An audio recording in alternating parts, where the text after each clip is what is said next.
Welcome back, Sentinels. Welcome back. Another episode of Black Father Sentinel, where we are changing the narrative of how fathers are depicted as well as discussed in today's society. Back with another video for you all, but before we get started, let's do what we need to do. So hit that like button if you haven't done so already. Hit the subscribe button if you haven't done so already. And make sure to leave a comment at the end of the video. And then last but not least, let's continue to push this narrative out there. And in order for us to do that, we have to hit that share button. All right? Thank you all in advance. So as you can see, I changed sceneries. I'm out here in the sunshine, out here in Mother Nature. So just bear with me. You may hear my wind chime, as you can hear right now. You may hear some cars driving by. I'm actually out here on my balcony, right? So just try to never mind the background noise and just stick to the script and pay attention to the video, okay? So this one, I'm serious about it, but I'm going to make it into a joking matter, but I'm absolutely serious about this topic here. And that is, fellas, we have to watch our children around other children. All right. And this not just goes for fellas or dads, right? This goes for moms as well. We have to watch our children around other children. All right. So let me just explain to you how I kind of got to this topic, right? I remember when my daughter was, she was growing up. She was at the age of about, I would say 2 or 3 or 4, but she was very, very young, right? So she's at this age, and I'm talking in regard of my oldest daughter, right? She's going on 22 now. She'll be 22 this year. This is her golden birthday year. But when she was younger, 2 to 3, we used to live in Texas, okay? Now my daughter at that age, she was very like free spirited. She loved to laugh. She loved to just do her own thing, as any child at that age would, right? They just, everything is just amazing to them. Just picking up a rock on the ground is beautiful to them. Just putting their feet in the grass, that's beautiful to them. So she was just the type that's just free spirited. Now, I was hanging out with a guy down there. He was married. I was married at the time as well, and he had a son around the same age. He was like 3 or 4 years of old. But this guy, like, it was something about this guy. Like, it's not one of those things that I don't like little kids, but it was just something about this little kid.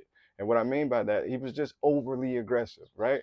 So I used to notice like my daughter playing, like she'll be playing, just running around, just doing her thing, very independent at that age.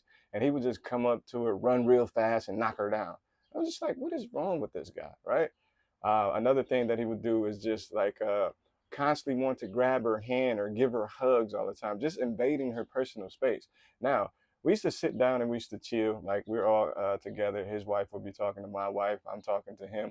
But I know you notice your kids because I'm paying attention to my kids. Because at that age, you just want to be mindful of what they have going on in their little life. You want to make sure that they don't get hurt, right? Sticking their hands in sockets, touching things that's hot, and just doing something that they have no business doing. You're trying to prevent them from getting hurt. So I know you see your son doing all this overly aggressive stuff to my daughter, right?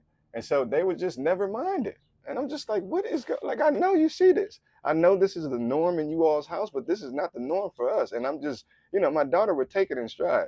He would bump her, knock her down. She'll get back up smiling and just go about her business playing. But I kind of noticed like it seemed like he was just doing it on purpose.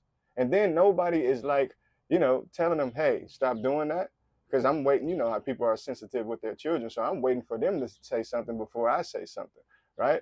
And so I noticed that they were just not going to say anything at all. So I'm just like, I don't know what's going on. So I started to mug him. I started to mug him down. Like, I'm looking at him, my face was just like this. I wanted to let him know that I'm a concerned father. I'm a concerned parent, and I see what you're doing. The guy looks back at me and he's just like, he turns to smirk, right? So at this point, I'm highly upset. I'm giving these looks like, I'm giving him all those type of looks, right? And so he's just smiling and laughing it off, and he continued to do it, okay? So when I got back home, I talked to my wife at the time, the mother of my children now, in terms of like, yeah, she's not hanging around him. Like, we can never drop her off over there to get babysit by that couple at all. I don't like how their child plays with our child. All right, so that's what kind of led me to this topic. I was just thinking about that from way back then. Now, even if you fast forward to today's day, I do the same thing with my children. I do not let my children hang around like certain other kids. I don't care if it's a family member kids. I don't care if it's a friend's child. Like, if your child is like, y'all know what I'm talking about. I don't want to talk about the kids because it's really not the kids' fault. It's really the parents' fault.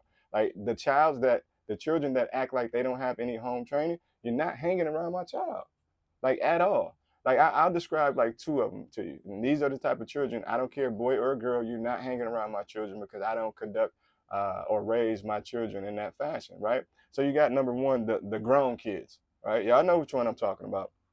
The grown kids. This is the one that they can cuss with the best of them, right? They know all the latest cuss words. They keep up drama. They know all the business that's running around in the family, right? They know all the latest gossip. They just one of those type of kids that's always in the mix and always in grown folks' business. Go sit your little self down somewhere. Why are you in the middle of our conversation, us being grown adults? Go sit it down. But again, I never blame the children. I blame the parents, right? That's your job to get your child in line. They should not be in grown folks' business. They should not be cussing. Like these are the children that I look at. They don't have any integrity. They're willing to do these things when the parent is not around. Like I teach my children all the time. Like if you wouldn't do it if I was around, don't do it at all. Period. I don't care if you're trying to blend in with the trend or blend in with your other friends. You can't do what everybody else do. You have to have a sense of integrity. So I explain that to my children at all times. And then another thing, yeah, with these same individuals, these grown kids, the ones that I'm referring to now, they love to just like fight and be in the mix. Like I know parents, we think that's cool. My child could protect itself, take care of itself. That's cool. Your child has an insecurity though. That's how I look at it.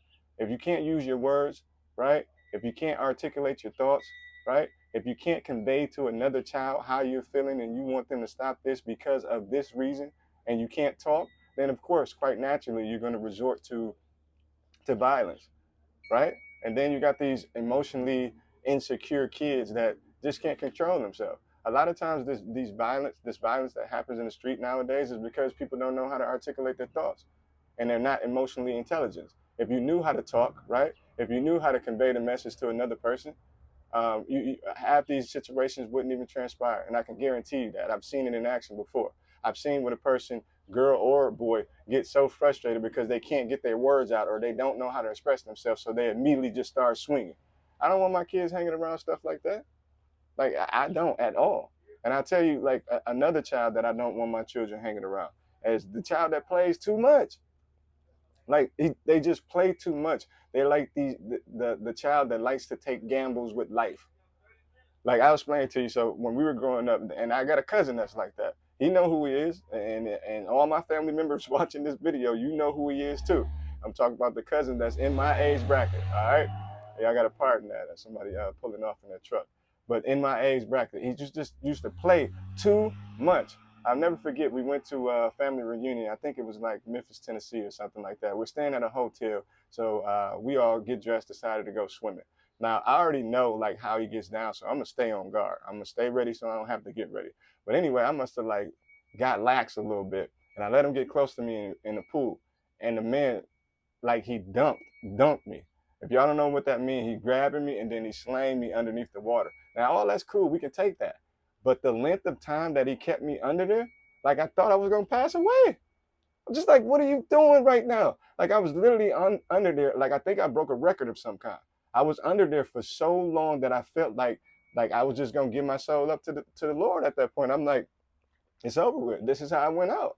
Like I just had like made in my mind it just started to make sense. This is how I'm going out. Like that's how long I was underneath the water. And I was just like, when I finally came up and I could see the light and I realized that I was gonna live to see another day, like he ran out that pool so fast. Like I wanted to hurt that man so bad. Like it was just, and I could never catch him. I couldn't get with him. And then by the time I finally caught up with him, at that time the emotions, my levels are down, so I'm not really caring about it anymore. I'm just grateful to be alive at this point. But those kids that play too much, they gamble with life. Like they know what's going on. Like I don't want my children hanging around those type of individuals that's just like ready to take it to the distance. Like they don't understand consequences. Like I know you're trying to get away with murder, but you also got to understand that if you get caught trying to get away with murder, there's consequences with that. So I don't want my children hanging around those type of individuals.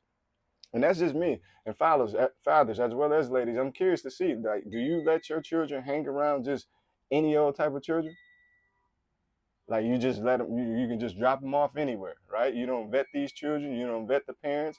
Even when they come home and say, Mom, I want to spend the night by this person's house, you don't talk to the adults. You don't look at that child and be like, yay, nay. You just let them go. I'm curious. Because for me, like I'm not having that. There's certain individuals that you can just not hang around, family or not. I don't care. And if you do hang around there, I'm definitely going to be heavily active in that situation. I'm constantly watching the both of y'all because I know how that other child get down. You see the difference between my children and other children, and I'm not saying that parents are doing a bad job. I'm just telling you personal preference for me, right? It's different when a child is raised off love than a child is raised off survival. The children who are raised off survival, it's totally like the game has changed. Like they're willing to take more chances. They do different things. Their energy level is totally different than that child that's raised on love. Trust me, I know. Like it appeared that we were growing up in a bad situation because we grew up in the projects, but it was just home. But what I noticed is that some of my cousins couldn't come spend the night by my house because their parents had in their mind, like, you can't hang around over there too much because that's not how we're raising or conducting business in this household. And I can't even get mad at them. Now that I have my own children, I totally understand that. But I know one thing: growing up in those projects, what we lacked in was a lot of things, but we didn't lack anything in love. Like we may have been in the ghetto, we may have been in a poverty-stricken situation, but we did not lack love at all. Like we understand what it was to be loved as it relates to that being demonstrated towards us. We may not heard it a lot, like I told you in a previous video, but it was demonstrated to us acts of kindness, acts of love, and how to conduct ourselves, right? So we were very well-mannered children growing up. So let me know what y'all think about that. I'm curious. Like for me, like I'm not letting my children go around every child in the world. Like I'm just not. That's not how I'm doing it, and I have the right to do that, right? Even when I talk to the mother of my children, like we come to agreements on certain things, right? We disagree on a lot, but we come to agreement on certain things, and that's one of those things that we can agree that, we have different children. We're raising them different. They can't hang around everybody. We are not the norm. Like we are the standard. That may sound weird to you all, and you may think like, who does he think he is? He think he all that. You damn right, and I think my children are all that too.